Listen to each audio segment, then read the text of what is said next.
Hello students, I Dipendra welcome you all to Magnet Brains. सिंगेज mathematics IIT JEE mains और advanced level की आपकी तैयारी हम करवा रहे हैं बहुत थरली और कॉम्प्रहेंसिव और डिटेल्ड मैनर में। 11th-12 का पूरा सिलेबस कवर करते हुए ये पैकेज एक्चुअली 5 बुक्स में डिवाइडेड है। सिंगेज का जो ये पूरा पैकेज है JEE एडवांस लेवल की तैयारी के लिए, इसमें 5 जो पार्ट्स हैं वो हैं coordinate geometry, calculus, vectors in 3D, algebra और ट्रिग्नोमेट्री। हम एक एक करके हर एक चीज़ करेंगे और अच्छे से हर एक चैप्टर के हर एक कंसेप्ट को पढ़ेंगे ताकि आपकी एक अच्छी तैयारी करवाई जा सके। अभी हम क्या पढ़ रहे हैं? अभी हम पढ़ रहे हैं सर्कल्स की एक्सरसाइजेस। ये उन कंसेप्ट्स को रिवाइज करने वाले क्वेश्चन है जिनके थ्रू आपकी सारी चीज़ें रिकॉल हो जाए, रिकलेक्ट हो जाए और उन्हें आप रिवाइज करके कंसोलिडेट कर लें। आज देखेंगे कुछ क्वेश्चंस और समझेंगे कि चीज़ें कैसे होती हैं। ये सब कुछ आपको हम करवा रहे हैं बिल्कुल फ्री ऑफ कॉस्ट। कोई सब्सक्रिप्शन नहीं लेने को कह रहे हैं, कोई भी हमारी तरफ से हिडन कॉस्ट नहीं है। ऐसा नहीं है कि कोई ट्रायल वर्जन है या कोई पेड वर्जन है, और ऐसा कुछ भी कोई भी कॉस्ट नहीं है, मेरा यकीन करिए। आप हमारे नोट्स, ई बुक्स और पीडीएफ्स के लिए भी आप हमारी टीम से कॉन्टैक्ट कर सकते हैं। गेट नोट्स एक लिंक आपको इस वीडियो के डिस्क्रिप्शन में दिखाई देगा, वहाँ क्लिक करके। इस क्वेश्चन को देखिए स्टूडेंट्स, क्या लिखा हुआ है। ये लिख रहा है एक सर्कल जिसकी रेडियस है 1 यूनिट और वो एक्स एक्सिस को टच करता है। काम की बात है, इससे बहुत कुछ पता चलेगा आपको। ठीक है sir. The centre Q of this circle C lies in the first quadrant. इसने कुछ और मजेदार बात कह दी। मेरा कहना है बस इतना देखकर, इतना पढ़कर आप इसे थोड़ा ड्रॉ करने की कोशिश करो। सुनिएगा ध्यान से। आपके पास क्वाड्रेंट्स हैं, है ना? तो आपके पास ये रहा क्या भाई? ये रहा आपका सर वाई एक्सिस, ये रहा सर आपका क्या वाई एक्सिस, और ऐसा ही यहीं कहीं क्या होगा सर? यहीं कहीं होगा आपका लेट्स से ये एक्स एक्सिस, है ना? Now there is a circle जो एक्स एक्सिस को टच करता है। एक सर्कल है सर जो कि एक्स एक्सिस को टच करता है। ठीक है सर, मैंने एक सर्कल बनाया जो कि एक्स एक्सिस को टच कर रहा था। अब सुनना ध्यान से, ये सर्कल की रेडियस है 1 यूनिट और ये एक्स एक्सिस को पॉइंट ए पर टच करता है। काम की बात है सुनना, अगर ये जो पॉइंट है ये है ए और इस सर्कल की रेडियस है 1 यूनिट, तो कहना है इसका अगर ये जो सेंटर है यहाँ से इसकी जो ए की डिस्टेंस है वो 1 यूनिट होगी, तो इसके सेंटर का एक्स कोऑर्डिनेट मुझे नहीं पता, पर क्या वाई कोऑर्डिनेट मुझे 1 पता है। आप मेरी बातें समझ पा रहे हैं क्या? आई होप आप ये बात समझ पा रहे हो। इससे मैं यहीं पर रहने देता हूँ। बस मैं तो आपसे ये कहता हूँ कि यहाँ से जब मैंने कोई परपेंडिकुलर ड्रॉप किया, यहाँ से जब मैंने कोई परपेंडिकुलर ड्रॉप किया तो उसकी लेंथ कितनी होगी भाई? 1। आई होप ये बात आप हमेशा याद रखेंगे। इस क्वेश्चन के कॉन्टेक्स्ट में तो बिल्कुल हाँ। तो यहाँ से एक परपेंडिकुलर ड्रॉप किया जा रहा है भाई, और इस परपेंडिकुलर की लेंथ ऑफ कोर्स कितनी होनी चाहिए? 1। कोई तकलीफ? यहाँ तक तो कोई दिक्कत नहीं है भाई। ये परपेंडिकुलर, इसकी लेंथ है 1। अब सुनिएगा ध्यान से। The tangent from the origin O to the circle, of course first quadrant में तो ऐसे ही बनना है। अब उसने ओरिजिन से टेंजेंट्स बनाई हैं, तो ऑफ कोर्स एक टेंजेंट तो ये रही, दिख रही है क्या? और एक और टेंजेंट बनाई गई है ओरिजिन से, एक और टेंजेंट बनाई गई है ओरिजिन से, जो मेरे ख्याल से कुछ ऐसी जा रही होगी। और यहाँ पर भी अगर सर आपसे मैं बात करूँ तो आप कहोगे कि ये जो परपेंडिकुलर लेंथ है ये भी वापस से कितने डिस्टेंस की है? ये भी 1 लेंथ की ही है। इसकी भी लेंथ कितनी है? 1, क्योंकि ये अभी भी क्या है? रेडियस। जैसा जैसा वो कह रहा है वैसा वैसा बनाते जा रहे हैं सर।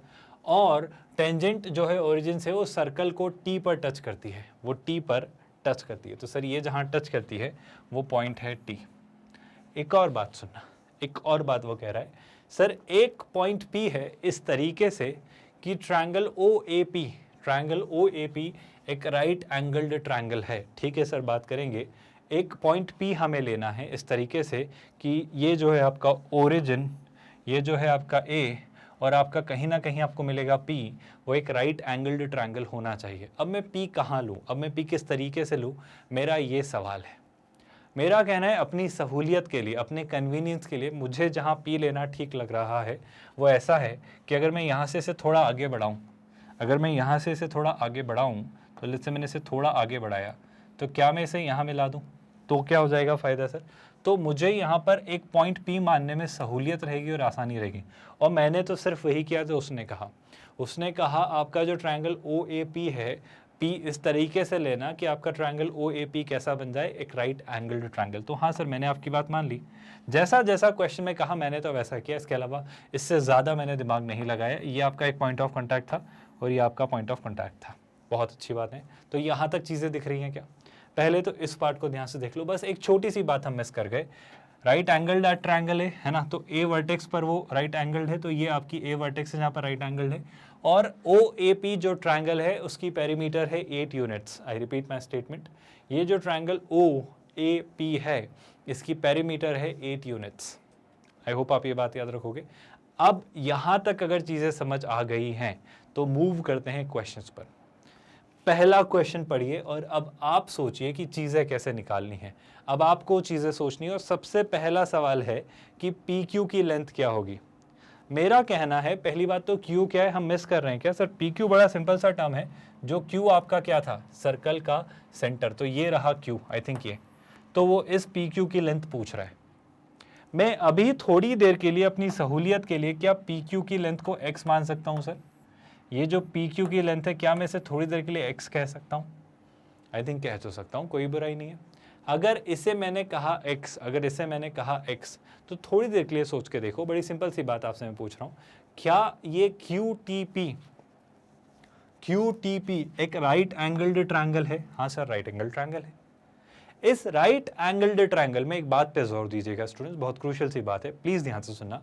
इस राइट एंगल्ड ट्रायंगल में क्या आप मुझे बता सकते हो कि टी पी, पी क्यू और क्यू टी पर मैं अगर मैं हाइपोटेन्यूस मतलब राइट एंगल्ड ट्रायंगल में पाइथागोरस थ्योरम लगाऊं तो देखो भाई, 1 मुझे पता है, ये मैंने x मान लिया है, तो क्या पी टी निकाल सकता हूँ? ये 90 डिग्री है, ये हाइपोटेन्यूस है, तो हाइपोटेन्यूस के स्क्वायर में से अगर ये बेस में सब्ट्रैक्ट कर दूँ स्क्वायर, तो एक्स स्क्वायर माइनस 1, और इसका अगर मैं अंडर रूट ले लूँ तो क्या मुझे पी टी मिल जाएगा?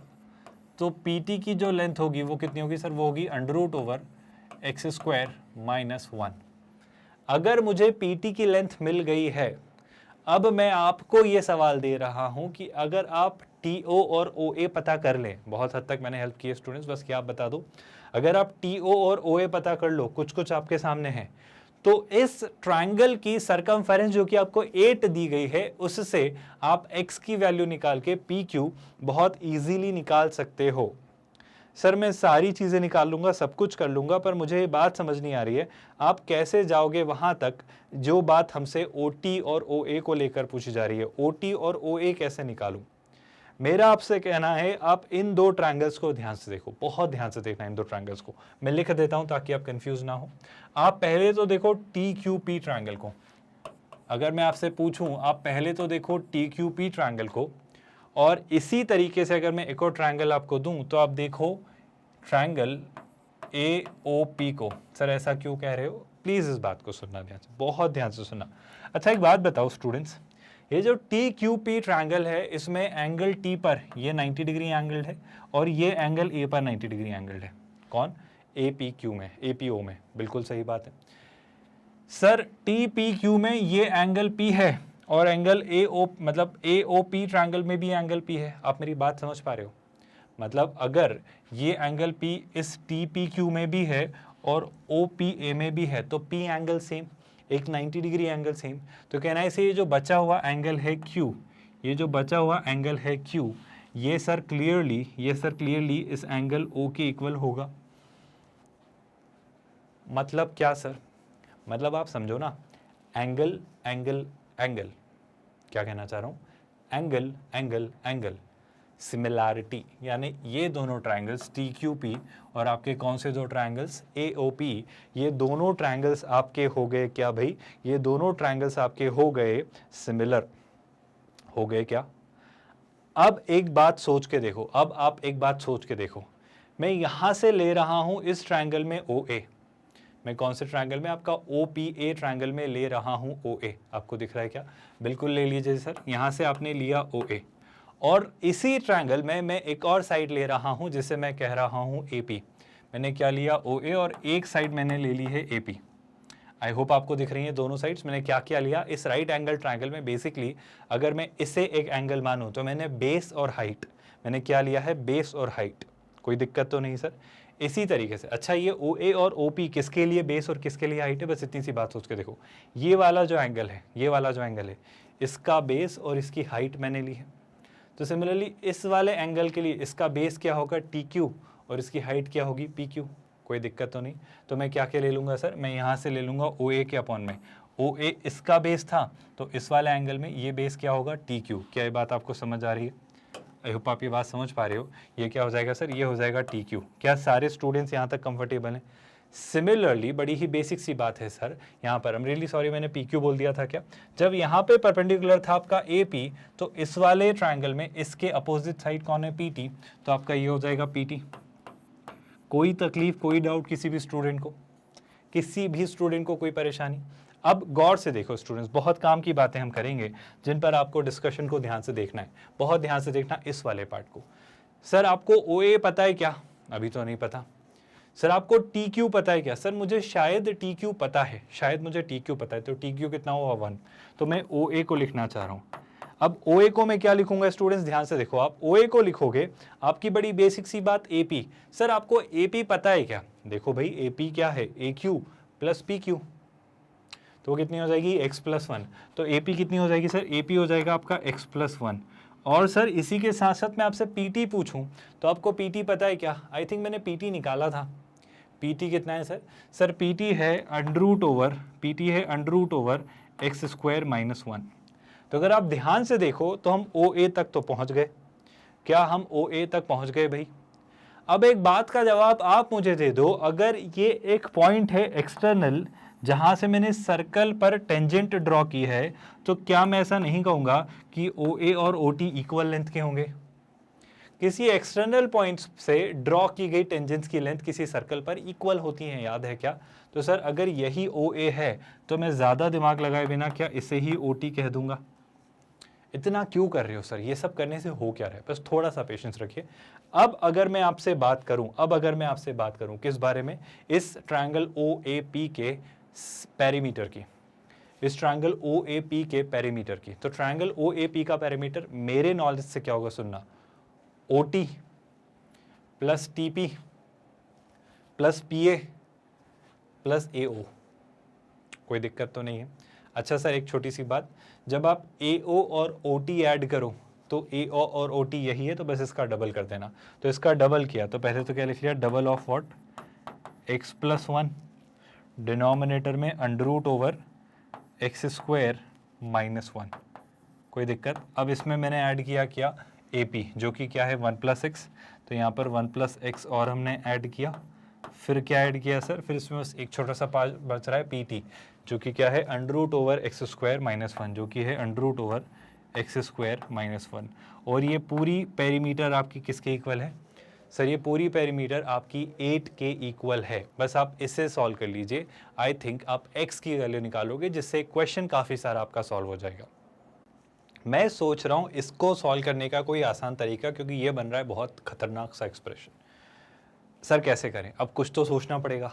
मेरे दिमाग में जो थॉट आ रहा है वो ये कि एक काम करते हैं, मैं under root X square minus 1 से पूरे एक्सप्रेशन को मल्टीप्लाई करता हूँ LHS और RHS में। फ़ायदा क्या होगा उससे सर, नहीं पता, पर करते हैं, कुछ तो होगा। तो देखते हैं, under root X square minus 1 से मैंने दोनों साइड LHS और RHS को मल्टीप्लाई किया। देखो यहाँ पे मल्टीप्लाई करेंगे तो क्या होगा, यहाँ पर मल्टीप्लाई करेंगे तो बचेगा 2x प्लस 1, 2 को अंदर मल्टीप्लाई कर दिया तो 2x प्लस 2। गड़बड़ आएगी यहाँ पर कि 1 प्लस एक्स में मल्टीप्लाई हो जाएगा, तो 1 प्लस एक्स में under root X square minus 1 multiply हो जाएगा। तो ये है 1 प्लस एक्स और इसमें मल्टीप्लाई हो जाएगा under root over X square minus 1, जिसकी हम बात करेंगे। इसके साथ साथ एक छोटी सी चीज़ और ये होगी कि जब यहाँ मल्टीप्लाई होगा तो ये बन जाएगा अंडर रूट से अंडर रूट कैंसिल और एक्स स्क्वायर माइनस 1। तो यहाँ क्या बचेगा सर आपका, ये बचेगा सिर्फ एक्स स्क्वायर माइनस 1, जिसे मैं लिख लेता हूँ यहाँ एक्स स्क्वायर माइनस 1, है ना। और एक छोटी सी बात, सिर्फ लेफ्ट हैंड साइड ही नहीं सर, राइट हैंड साइड पर भी आपको मल्टीप्लाई करना होगा, बिल्कुल। तो राइट हैंड साइड पर जब मल्टीप्लाई होगा तो क्या होगा, 8 times under root over X square minus 1। ये क्या हो जाएगा सर, ये हो जाएगा 8 times under root over X square minus 1। कोई दिक्कत? अब क्या करें सर? अब देखो भाई, बड़ा ही आसान सा काम है। मैं इस पार्ट को उठा के उधर रखता हूँ, इसे यहीं रखते हैं। आई रिपीट माई स्टेटमेंट, इस पार्ट को उठा के उधर रखता हूँ, इसे यहीं रखते हैं। तो जब इसे यहीं रखा तो क्या मिलेगा, देखो भाई थोड़ा ट्रिकी तो हो रहा है, पर मेरे ख्याल से इससे आसान तरीका मुझे तो नज़र नहीं आ रहा है। आपको आए तो आप बताना। ये क्या बन जा रहा है सर, ये बन रहा है एक्स स्क्वायर, है ना, प्लस 2x, जिसका हम कुछ नहीं कर सकते, और 2 - 1 + 1। और जब इसे वहाँ शिफ्ट किया तो देखो यहाँ से 8 और यहाँ से 1 + x, यानी 8 + 1 + x यानी कितना मुझे मिल जाएगा 9 + x या x + 9, है ना। क्यों x + 9? क्योंकि इसे मैं ले लूँगा कॉमन, क्या √x² - 1 को, तो यह आ जाएगा आपका क्या √x² - 1। किसी भी स्टूडेंट को यहाँ तक कोई डाउट है तो पूछो, जो भी बन रहा है बनने दो, है ना। मेरे ख्याल से इससे आसान इसको और बना नहीं सकते थे, तो ये बन रहा है √x² - 1, कोई दिक्कत तो नहीं है। अब क्या करेंगे सर, देखो भाई बड़ी सिंपल सी बात, हमने इसे उठा के वहाँ रखा, मैंने कुछ गड़बड़ किया, हाँ गड़बड़ किया सर, आपका ये x + 9 नहीं रहेगा, जब इसको उठा के वहाँ रखोगे तो 8 - 1 ये 7 हो जाएगा और ये -x हो जाएगा, तो टेक्निकली ये हो जाएगा 7 - x, कोई दिक्कत तो नहीं। अब क्या करने का मन हो रहा है सर आपका, अब मैं कहूँगा कि सर एक काम कर लेते हैं, आई होप आपको दिख रहा है कि मैं सोच रहा हूँ दोनों तरफ स्क्वायर करें। ऑफ कोर्स इस तरफ स्क्वायर करेंगे तो प्रॉब्लम और बढ़ जाएगी क्योंकि पावर 4 तक जाएगा और ये भी बढ़ेगा, पर मेरे ख्याल से और कोई आसान तरीका दिख भी नहीं रहा है ना। तो सिंप्लीफाई करने के लिए दोनों साइड्स का स्क्वायर करते हैं। दोनों साइड्स का स्क्वायर किया तो सर यहाँ पे जब स्क्वायर करोगे तो ये हो जाएगा, यहाँ पर स्क्वायर करोगे तो ये हो जाएगा, और यहाँ पर स्क्वायर करने से ये अंडर हट जाएगा, है ना। कोई दिक्कत तो नहीं है, कुछ ऐसी चीज़ें हमें दिखेंगी। अब इसे सिंप्लीफाई करते हैं, देखो भाई ध्यान से, ये है a + b + c का होल स्क्वायर, ये होता है a² + b² + c² + 2ab + 2bc + 2ca। तो a², x² का स्क्वायर x⁴, 2x का स्क्वायर ये कितना हो जाएगा सर, ये हो जाएगा 4x², 1 का स्क्वायर 1, अब 2 टाइम्स 2 × 2 4, तो ये हो जाएगा कितना 4x³, ये हो जाएगा 4x³, और क्या सर फिर से 2 × 2 4, तो ये हो जाएगा 4x, और जब इन दोनों का प्रोडक्ट लेंगे तो हो जाएगा 2x²। लेकिन अगर आप राइट हैंड साइड को देखें तो राइट हैंड साइड पर भी काफ़ी सारी चीज़ें होनी है, जैसे ध्यान से देखो सर, 7 - x का जब आप स्क्वायर एक्सपांड करोगे तो वो कितना बनेगा, ध्यान से देखो सर, 7 - x का स्क्वायर जब आप एक्सपांड करोगे तो ये बनेगा 7 का स्क्वायर 49, -x यानी क्या +x², 7 × 2 14, तो ये हो जाएगा -14x, ये कितना हो जाएगा -14x। और सर इससे आपको मल्टीप्लाई करना है x² - 1 को, इससे आपको मल्टीप्लाई करना है x² - 1 को, तो इससे हम मल्टीप्लाई करेंगे किसको, x² - 1 को। क्या मैं यही लिख दूँ, थोड़ी मेहनत हमारी बच जाएगी, तो इस एक्सप्रेशन को मैं यहीं लिख रहा हूँ, घबराना मत, है ना, ज़्यादा घबराना मत स्टूडेंट, ध्यान से देखना। पहले तो ये पूरा एक्सप्रेशन x² से मल्टीप्लाई होगा, तो क्या बचेगा सर, मिलेगा 49x², फिर क्या मिलेगा x² × x², x⁴, फिर -14x × x, तो ये कितना हो जाएगा -14x³, और जैसे ही -1 से मल्टीप्लाई किया तो ये हो जाएगा -49, है ना, -x² और +14x, ये कितना बचेगा +14x, तो ये पूरा हट के आपका क्या बचेगा +14x, और ये सब किसके इक्वल है, ये इसके इक्वल है, तो ये दोनों आपस में इक्वल हैं। आई होप आपको यहाँ तक चीज़ें समझ आ रही हैं। अब हम करेंगे इसे सिंप्लीफाई, देख लेते हैं कुछ चीज़ें हमारे फेवर में हो रही हैं क्या, जिससे हमारी लाइफ थोड़ी आसान हो जाए। एक अच्छा काम हुआ सर जीवन में, ये हटा, बहुत खुशी हुई मुझे देखकर, और कुछ ऐसा खास हटता हुआ नहीं दिख रहा है, तो जो होगा आप देखेंगे भाई।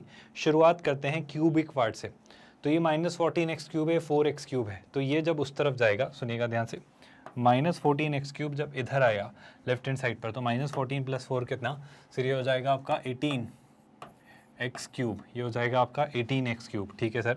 और हम अगर आगे बढ़ें तो अब x² वाली टर्म्स पर बात करते हैं, तो देखो भाई ध्यान से, 4x² + 2x² कितना 6x², और 6x² में ये उधर गया तो कितना हो जाएगा सर, ये हो जाएगा 7x²।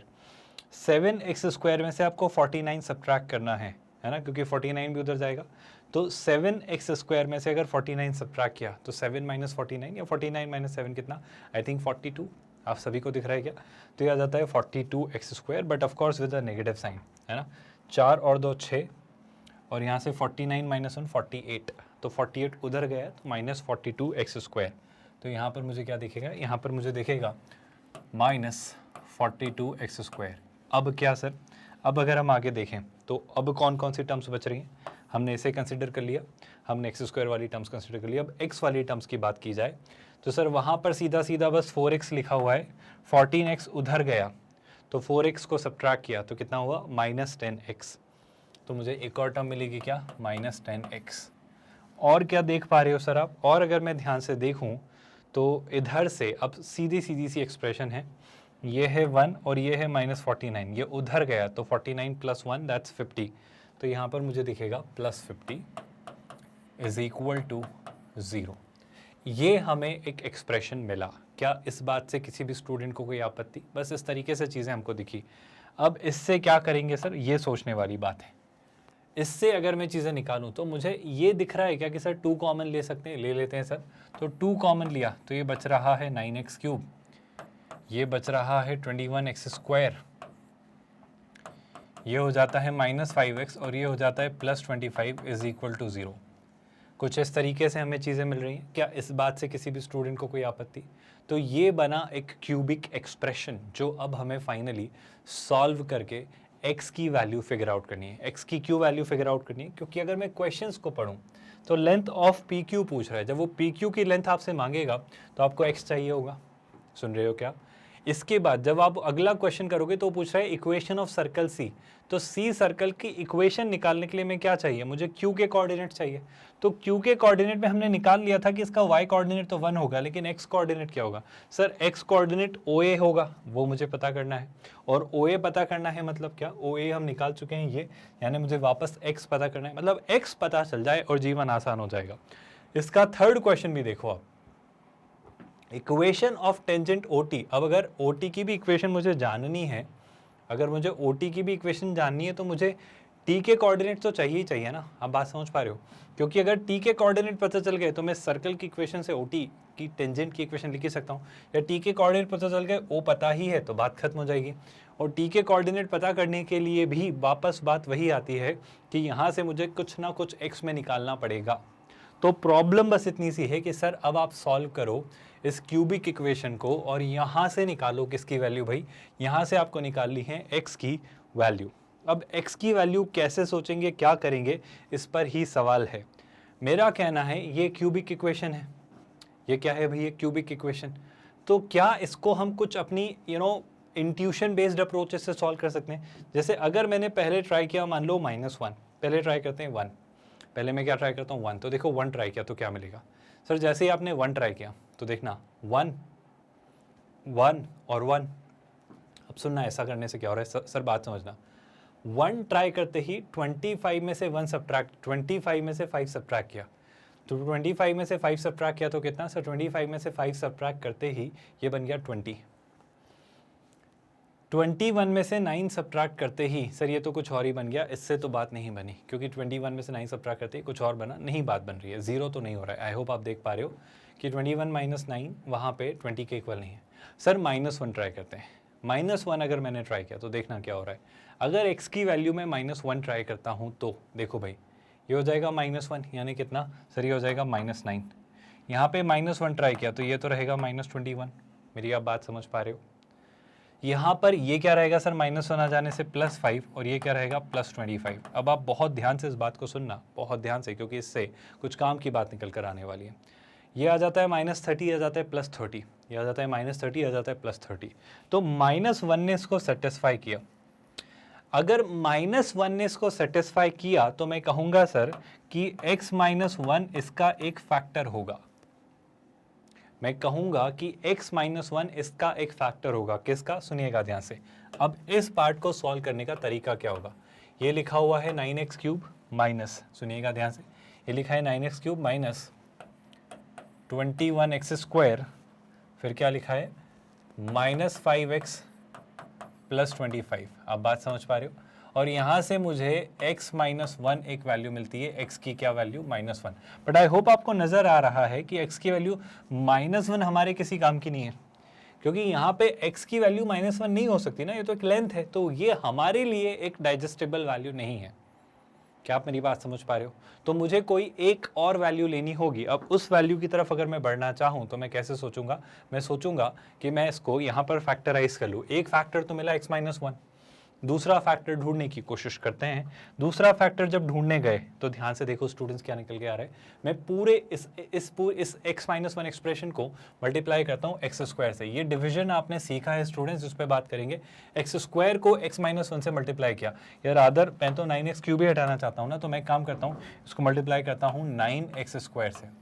तो 9x स्क्वायर इंटू एक्स, तो ये कितना हो जाएगा सर? ये हो जाएगा 9x क्यूब। लेकिन 9x square into minus one, तो ये हो जाएगा कितना? Minus 9x square. क्या आप मेरी बात समझ पाए?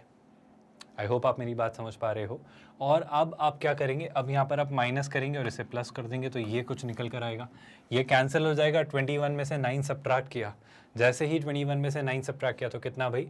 21 माइनस 1 20, और 20 में से 8 सब्ट्रैक्ट किया तो 12, तो ये हो जाएगा माइनस 12x स्क्वायर, है ना। और यहाँ पे क्या बच जा रहा है? ये बच रहा है माइनस 5x प्लस 25। अब क्या सर? अब देखो भाई, अगली टर्म की मैं अगर बात करूँ तो मुझे चाहिए माइनस 12x स्क्वायर। तो क्या मैं माइनस 12x से मल्टीप्लाई करूँ? करिए सर। तो माइनस 12x से x को मल्टीप्लाई किया तो ये हो जाएगा minus 12x square. Minus 12x से माइनस 1 को मल्टीप्लाई किया तो कितना हो जाएगा? Plus 12x। आप मेरी बात समझ पा रहे हो क्या? माइनस 12x से माइनस 1 को मल्टीप्लाई किया तो प्लस 12x, और फिर से वापस चीज़ें की तो इस बार वापस हमने सब्ट्रैक्ट किया, तो ये हो जाएगा क्या? पॉजिटिव, और ये हो जाएगा नेगेटिव। आप मेरी बात समझ पा रहे हो भाई? तो क्लियर सी बात है सर, ये कैंसिल, और बच क्या रहा है? बच जो रहा है वो है ये, तो ये हो जाएगा माइनस 17x प्लस 25। ये क्या बच जा रहा है सर? Minus 17x plus 25। क्या बात आप सभी को समझ आ रही है? अब क्या सर? ध्यान से सुनते जाइएगा। अब अगर मैं आपसे बात करूं तो ध्यान से नोटिस करना स्टूडेंट्स, माइनस 17x प्लस 25 चाहिए, तो यहाँ चाहिए माइनस 17x। तो क्या मैं यहाँ पर सीधे सीधे बड़ी सिंपल सी बात ले आ सकता हूँ कि मैं यहाँ पर मल्टीप्लाई कर दूँ इसे किससे? मैं यहाँ पर इसे मल्टीप्लाई कर दूँ माइनस 17 से। मैं यहाँ पर इसे मल्टीप्लाई कर दूँ किससे? माइनस 17 से।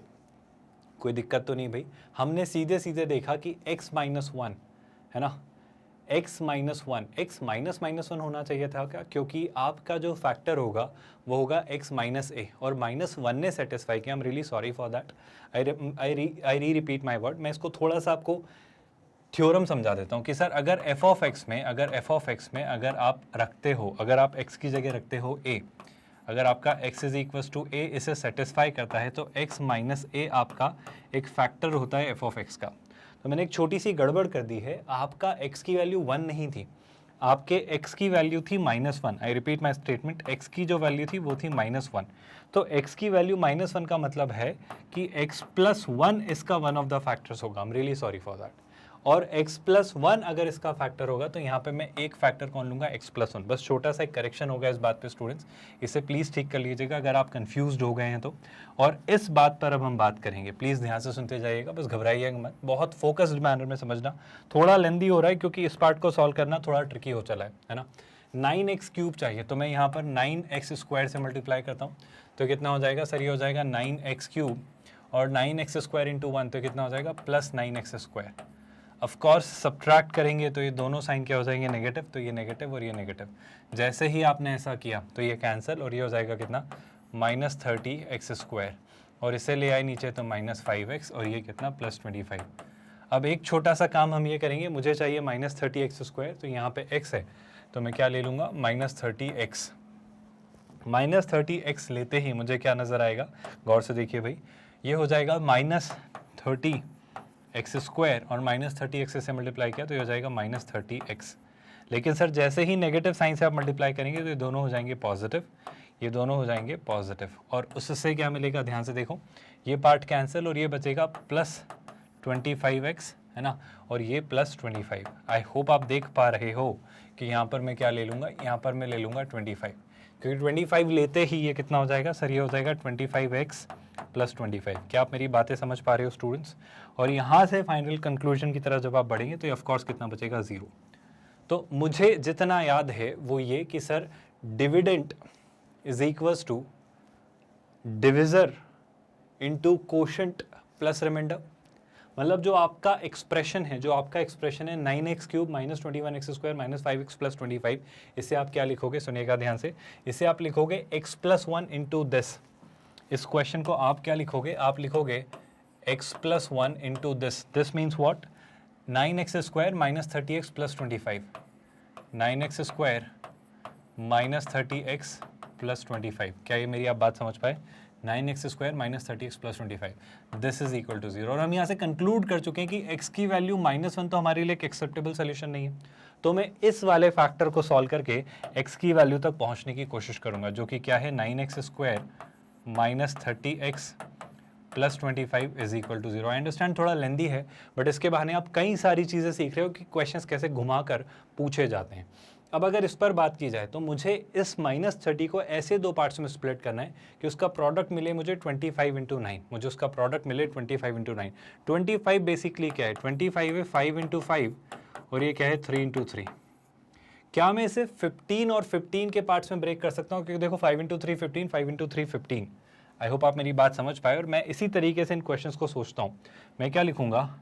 9x square minus 15x plus 25। Technically पता है, एक बात कहूँ, ये एक परफेक्ट स्क्वायर है अगर आप ठीक से देख पाओ तो। ऐसा करने की ज़रूरत ही नहीं थी सच कहूँ तो। क्यों सर? ध्यान से देखो, आपको क्लिक नहीं कर रहा है। 9x स्क्वायर मतलब क्या?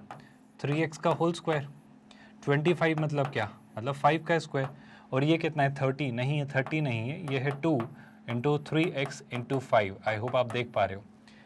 a square plus B square minus 2ab, यानी ये हो जाएगा a माइनस बी, यानी 3x माइनस 5 का whole square is equal to 0। यहाँ से x की वैल्यू कितनी आएगी सर? वो आएगी 5/3। अब जब चूंकि मुझे पता चल गई है x की वैल्यू 5/3, जो मैं इस सारी चीज़ों के दौरान निकालना चाह रहा था, तो जैसे ही आती है x की वैल्यू 5/3, आई होप आपके सारे सवालों के जवाब आपको मिल गए। आपको आपके सारे सवालों के जवाब मिलने लगे, क्योंकि सर पहला क्वेश्चन तो यही था ना, हमने जो चेक किया था। क्या देखा था सर? पहला क्वेश्चन जो था वो आई थिंक यही था। क्या? ध्यान से देखो भाई, लेंथ ऑफ पी क्यू, और लेंथ ऑफ पी क्यू क्या हो जाएगा? 5/3। तो सर पहले क्वेश्चन का तो आंसर आ जाएगा ऑप्शन सी, कोई दिक्कत तो नहीं है। अब अगर मैं दूसरे क्वेश्चन की तरफ बढ़ूं तो दूसरा क्वेश्चन क्या होगा उसको सोचते हैं। तो दूसरा क्वेश्चन जहां तक मुझे याद आ रहा है, सर्कल की इक्वेशन है। इस सर्कल की इक्वेशन में सबसे ज़रूरी बात मुझे जो निकालनी है वो ये कि सर सर्कल की इक्वेशन में रेडियस तो पता है 1 है। अगर क्यू के कोऑर्डिनेट्स पता चल जाएं तो बात खत्म हो जाएगी। क्यू के कोऑर्डिनेट्स पता करने के लिए मुझे चाहिए OA, क्योंकि क्यू का जो x कोऑर्डिनेट है वो OA के इक्वल है।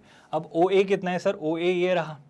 अब यहाँ पे रखता हूँ मैं 5/3, x की जगह 5/3। तो सुनिएगा ध्यान से, जब मैं OA निकालना चाह रहा हूँ तो OA निकालने के लिए क्या करूँगा? मैं लिखूंगा x प्लस 1 यानी 5/3 plus 1 divided by under over 5/3 का square minus 1। So under over 5/3 यानी कितना? 25/9 माइनस 1। कोई दिक्कत तो नहीं है। इसे जब आप सिंप्लीफाई करेंगे तो 5 और 3 8, तो ये हो जाएगा 8/3।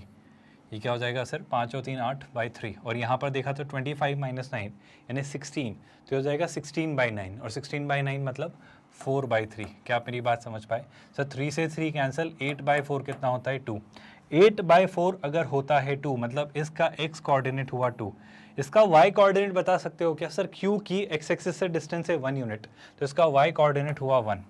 तो टेक्निकली ये एक ऐसा सर्कल है जिसके सेंटर है 2,1 पर और जिसकी रेडियस है 1। 2,1 और 1 radius. I repeat my statement, 2,1 centre और 1 रेडियस।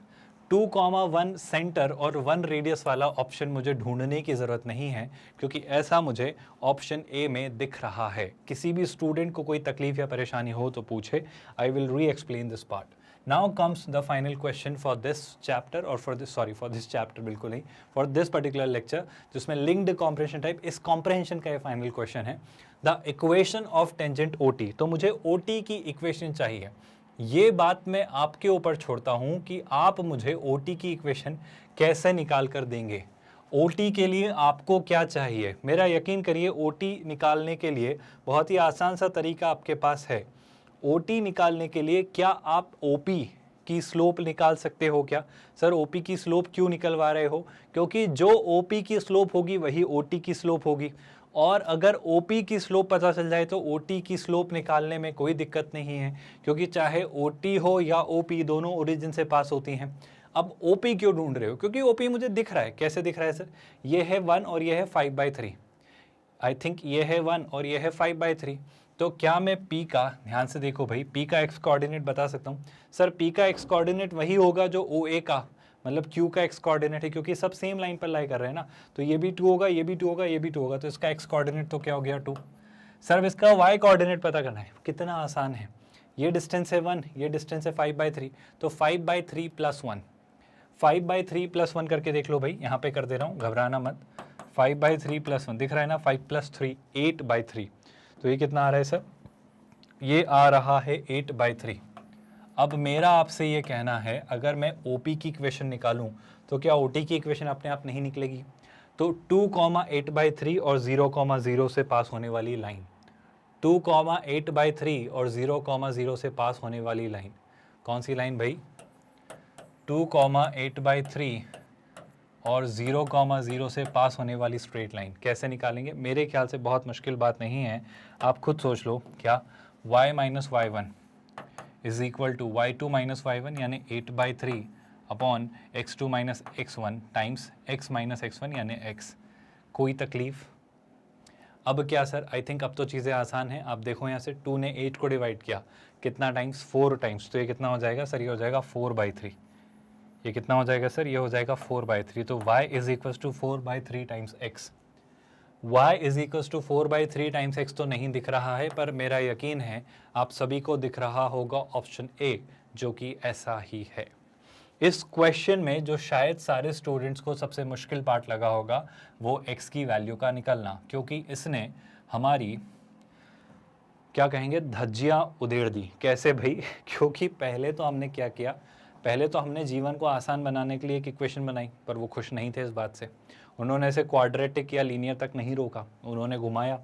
उन्होंने इसे पहले तो अंडरूट में लाए आए, तो अंडरूट को हमने सुधारते सुधारते पहुँचे, तो अंडरूट सुधारते सुधारते घबराहट तो तभी बढ़ गई थी जब x की पावर 4 आ गई थी, पर उन्होंने हम पे थोड़ी बेतरतीबी बढ़ती और उन्होंने x⁴ हमारा हटवा दिया। बहुत खुशी हुई साहब इस बात से, जो आपने हमारे ऊपर इतनी क्या कहेंगे भाई दया रखी। अब जब x³ में भी इक्वेशन आई तो हम तो इसे देखकर ही परेशान हो गए, पर इसे देख के परेशान मत होना। जनरली ये ऐसी इक्वेशन होती है जिसका रूट 1 या -1 होता है। अब इसको -1 ने सेटिस्फाई किया ना, यानी x इज इक्वल टू -1 यानी x + 1 इसका एक फैक्टर होगा, यानी x + 1 इसे प्रॉपरली डिवाइड करेगा।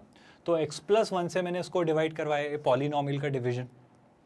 आई होप ये देखकर आपको कुछ याद आया होगा, नॉस्टैल्जिया। अब जब डिवाइड किया तो हम जानते हैं सर जो डिविडेंड होता है वो डिविजर और कोशेंट के प्रोडक्ट को अगर आप रिमाइंडर से ऐड कर दें तो वो डिविडेंड के इक्वल होता है। तो this will be equal to this into this. इससे तो बात बन नहीं रही थी क्योंकि x की वैल्यू -1 हो नहीं सकती सर, नेगेटिव कैसे होगी? डिस्टेंस फर्स्ट क्वाड्रेंट में है, नीचे तो जा नहीं सकते थे। तो सीधी सी बात है सर, x की फिर आपको ये वाली वैल्यू लेनी चाहिए जो यहाँ से निकल कर आएगी, जो कि एक परफेक्ट स्क्वायर था। बस इसी बात से हमने यहाँ पर चीज़ें सोचनी चाहिए, निकाली, और x की वैल्यू आई 5/3, और 5/3 आते ही हमें सारे सवालों के जवाब मिल गए और हमारा जीवन सफल हुआ। एक अच्छा क्वेश्चन था, एक आसान तो नहीं कहूँगा, पर घुमा फिरा के उसने काफ़ी कुछ निकलवाया। और ये क्वेश्चंस ऐसे ही आएंगे जनाब, जहाँ एक क्वेश्चन आपको सारे राज खोलने में हेल्प कर देगा।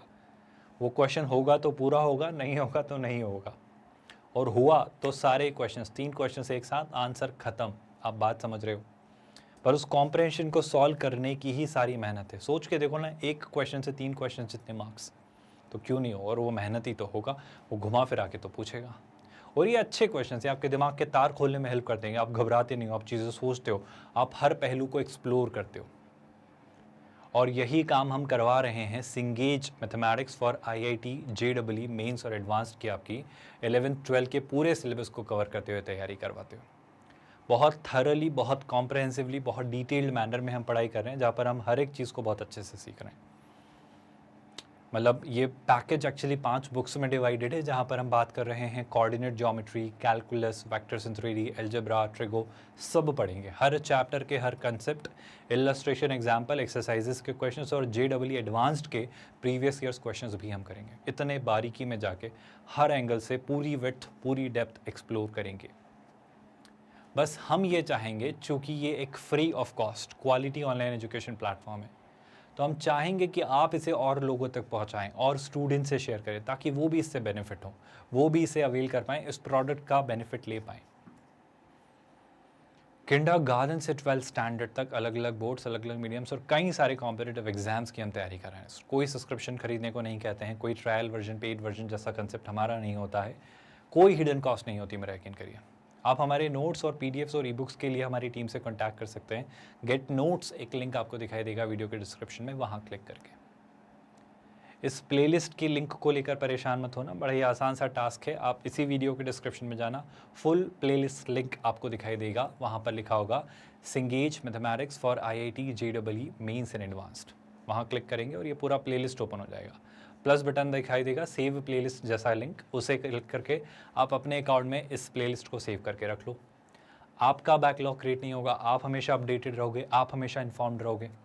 आपको पता रहेगा कि रोज़ जो डेली लेक्चर्स आपके 2 रिलीज़ हो रहे हैं, तो वो हम कहाँ तक पहुँच गए और आप कहाँ तक पहुँच गए, आप में और हम में कितना फ़र्क है, आप कितनी दूर आ पाए और फॉलोअप ठीक से ले रहे हो नहीं, या रादर पूरा सिंक में रखो। अगर अच्छे से पढ़ रहे हो तो फ़र्क है, मतलब कि आपने कहाँ तक पढ़ लिया और हमने कहाँ तक पढ़ा दिया। दूर तो नहीं हो आप ज़्यादा, क्योंकि हम टाइमली कोर्स आपका कंप्लीट करवा देंगे जनाब। आप अच्छे से मेहनत करिए, अच्छे से मतलब लेक्चर देखो भाई, डिस्ट्रैक्ट नहीं होना है, फालतू चीज़ों में नहीं उलझना है, पढ़ाई करनी है, बहुत अच्छे से पूरे सेल्फ डिसिप्लिन के साथ पढ़ाई करनी है। नोट्स बनाने हैं और क्वेश्चंस की प्रैक्टिस करनी है, और कोई तरीका नहीं है इस एग्ज़ाम को क्रैक करने का, और बस इतना ही आसान सा तरीका है। आई थिंक आप जानते हैं अच्छे काम करने में मेहनत लगती है, और जो अच्छे काम होते हैं उनके रिजल्ट्स अच्छे होते हैं, तो मेहनत तो करनी होगी। इसका कोई भी ऑल्टरनेटिव नहीं है, मेरा यकीन करिए। हार्ड वर्क को अंडररेट कर रखा है, पता नहीं फालतू के लॉजिक ने, smart work versus hard work के। मेहनत करिए साहब, आप अच्छे रिजल्ट्स पाएंगे, मेरा यकीन करिए। आई थिंक आज के लेक्चर में इतना सफिशिएंट है, आपने सारी चीज़ें सीखी, और क्वेश्चंस के साथ नेक्स्ट लेक्चर शुरू करेंगे, और भी बहुत मज़ेदार सी चीज़ें ऐसे सीखते चले जाएंगे, और हर वैरायटी, हर कैटेगरी के क्वेश्चंस को पढ़ेंगे।